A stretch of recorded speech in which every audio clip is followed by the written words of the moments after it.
Hi hello నమస్తే welcome back to Mallar Krishna blogs. It's me Teja. ఎలా ఉన్నారు అందరూ? అయితే సూపర్గా ఉన్నాను. మీరు అందరూ సూపర్ సేవింగ్ ఓపెన్ ఉండాలని కోరుకుంటున్నాను. ఈరోజు మరో మంచి వీడియో పార్ట్ 2 అని చెప్పాను కదండి. ఇప్పుడు నాగార్జున కొండకైతే వచ్చాం కదా, అక్కడ మ్యూజియం చూద్దానికైతే వెళ్తున్నామండి.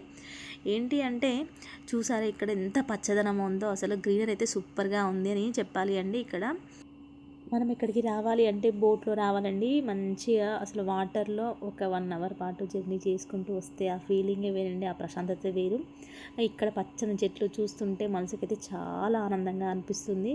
ఇక్కడ చూసారా నాగార్జున సాగర్ మ్యూజియం అని చెప్పేసి ఇలా ఉంటుంది. అక్కడైతే ముక్కలతో అయితే కట్ చేశారండి, చాలా బాగుంటుంది. మ్యూజియం అయితే మార్నింగ్ 9కి స్టార్ట్ అవుతుంది, ఈవినింగ్ 4కి అయితే అయిపోతుంది. ఫ్రైడే మాత్రం హాలిడే ఉంటుంది, చూసుకున్నాండి వచ్చేవాళ్ళు. కానీ పిల్లల్ని మాత్రం తీసుకొచ్చినప్పుడు ఖచ్చితంగా చూపించండి, అవన్నీ చూస్తుంటే వాళ్ళకి కూడా తెలుస్తుంది అండి. ఇది పురావస్తు ప్రదర్శనశాల నాగార్జున కొండ అని ఉంది కదండి, ఇది చాలా చాలా బాగుంది. నాగార్జునకొండ మ్యూజియం అయితే చూస్తున్నారుగా, దీనికి సంబంధించిన బిల్డింగ్ ఆర్కిటెక్ట్ అన్నీ చూసినట్లయితే కనుక సింహాల విహారం అనే స్తూపం దాన్ని బేస్ చేసుకొని కట్టడం అయితే జరిగిందండి. ఇది 1958లో అయితే ప్లాన్ చేసుకొని తర్వాతకి మన మొదటి ప్రధాని జవహర్లాల్ నెహ్రూ గారు 1966లో దీన్ని కట్టించడం జరిగింది. భారతదేశంలో మొదటి ఐలాండ్ మ్యూజియంగా అయితే చెప్పడం జరుగుతుంది అండి. ఇక్కడ ఎంటర్ అవ్వగానే ప్యూరిఫైడ్ వాటర్ కూడా ఉంటాయండి, చాలా బాగున్నాయి. చల్లటి వాటర్, ఎక్కడ వాటర్ అయినా ఫెసిలిటీ అయితే చాలా బాగుంది అండి. ఇక్కడ అన్నీ ఏమేమి చేశారు ఏంటి అని చెప్పేసి అన్నీ ఉన్నాయన్నమాట. అందరు పిల్లలతో వస్తే చాలా బాగా తెలుసుకోవచ్చండి, అంత బాగుంది. ఇక్కడైతే అన్ని బుక్స్ అయితే పెట్టారండి. ఇటు సైడ్ చూస్తే అంతకుముందు నాగార్జున సాగర్ అంటే కట్టక ముందు ఎలా ఉంది అనేది ఒక మ్యాప్లో అయితే మొత్తం చూపించడం జరిగింది అనమాట. ఆ నమూనా చిత్రాలు అయితే ఉన్నాయండి. మనకు తెలియడం కోసం అన్ని పిక్స్ అయితే బాగా పెట్టారు అండి.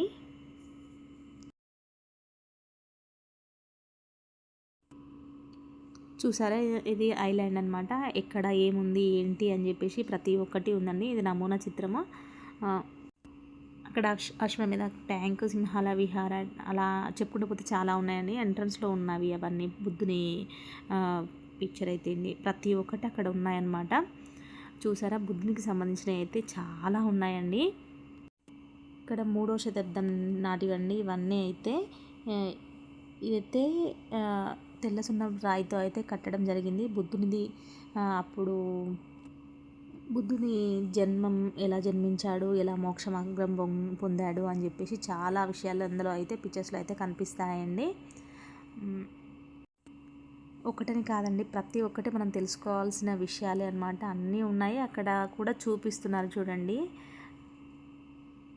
ఎలా ఉంది అసలు, స్టార్టింగ్లో ఎలా ఉంది ఆ ప్లేస్ ఏంటి, ఎలా వెలికి తీశారు ఇవన్నీ అని చెప్పేసి ప్రతి ఒక్కటి పిక్చర్స్తో సహా అక్కడైతే చూపించడం జరుగుతుంది. మనం వెళ్ళినప్పుడు చూడొచ్చండి. ఇక్కడ ప్రతి ఒక్కటి పిక్చర్స్ వస్తుంటే నేనైతే ఆగి మరీ కొద్దిసేపు వెయిట్ చేసి అన్ని పిక్చర్స్ అయితే తీసానమాట. నేనైతే ఎలా వచ్చింది, ఎలా స్టార్ట్ అయింది అనేది ప్రతి ఒక్కటి అక్కడ ఒక సిస్టంలో అయితే చూపిస్తున్నారు.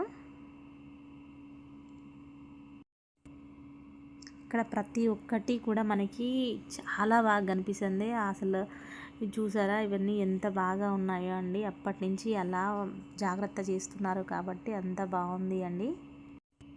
ప్రతి రాయి మీద ఏనుగు బొమ్మలు అని ప్రతి ఒక్కటి చెక్కి ఉందండి. ఇక్కడైతే బుద్ధుని విగ్రహం హైలైట్ అనే చెప్పాలి అండి. ఇక్కడ చూసినట్టయితే ఆది మానవులు వాడినవి వస్తువులు అన్నమాట. ఇవన్నీ కూడా మనకి ఎలా మొదలైంది ఏంటి అని చెప్పేసి అన్నీ ఉంటాయి. ఎర్లీ స్టోన్ ఏజ్ అని కూడా అంటారు కదండి. నాగార్జున సాగర్ కొండపైన వాళ్ళు సహజంగా ఎలా నివసించారు ఏంటి అనేది అన్నీ కూడా చూపించారనమాట. వాళ్ళు రాళ్ళతో ఎలా ఆహారం సంపాదించుకున్నారు, అలాగే మధ్యశిలాయుగం నాటి వస్తువులండి, అలానే వేటకి ఏం యూజ్ చేశారు అని చెప్పేసి ప్రతి ఒక్కటైతే ఉన్నాయండి. ఈ మ్యూజియంలో అయితే అతి పురాతనమైన ముఖ్యమైన విగ్రహాలు, బుద్ధుని విగ్రహాలు అయితే చాలా ఉన్నాయండి. ఇది పాలరాతి విగ్రహం. ఈ విగ్రహం తవ్వకాల్లో అయితే దొరికినప్పుడు 26 ముక్కలుగా అయితే దొరికిందండి. ఆ బుద్ధుని విగ్రహం 26 ముక్కల్ని ఇక్కడ పెట్టి 9 అడుగుల విగ్రహంగా పెట్టడం అయితే జరిగింది అండి. ఎంత ప్రత్యేకమైంది అంటే అంత ప్రత్యేకమైంది అనే చెప్పాలి అండి. మనమైతే అక్కడ చూసిన ప్రతి ఒక్కటి కూడా అంత జాగ్రత్త చేశారనమాట. ఆ తవ్వకాల్లో దొరికిన ప్రతి ఒక్కటి కూడా చాలా అంటే చాలా బాగున్నాయి. సింహాల విహారం అనే స్తూపం అయితే ఉంటుంది కదండి, అలా ఉండేది అని చెప్పేసి ఒక నమూనా లాగా అయితే మనకు చూపించడం జరిగింది. అక్కడ ఉన్నవన్నీ పక్కన శిలలు అవన్నీ ఉన్నాయి కదా, అవన్నీ పెడితే ఇలా ఉంటుంది అని చూపించడం కోసం అని చెప్పేసి మనకైతే పెట్టడం జరిగింది. అక్కడ పక్కన ఉన్నవన్నీ అవి పెడితే ఇంకా ఎంత పెద్దగా ఉండేది ఏంటి అనేది మనం ఊహకే వదిలేయాలి అండి. ఇవన్నీ పెడితే ఎలా ఉంటుంది అనేది అంత పెద్దగా ఉండేది. అవైతే చూస్తుండగా ప్రతి ఒక్కటి ఆ రోజుల్లో తవ్వకాల్లో బయటపడ్డవన్నీ పెట్టారండి. అంతా బాగున్నాయి ప్రతి ఒక్కటి కూడా. ఆ రోజుల్లో వాడిన వస్తువులండి, నాపరాయి కానీ ఇలా ఉంటాయి కదండి, కొన్ని కొన్ని ఉంటాయి కదా, వాటి పేర్లు నాకు అంత అయితే రావట్లేదు కానీ అవన్నీ మాత్రం అయితే చూస్తుంటే చాలా బాగున్నాయండి.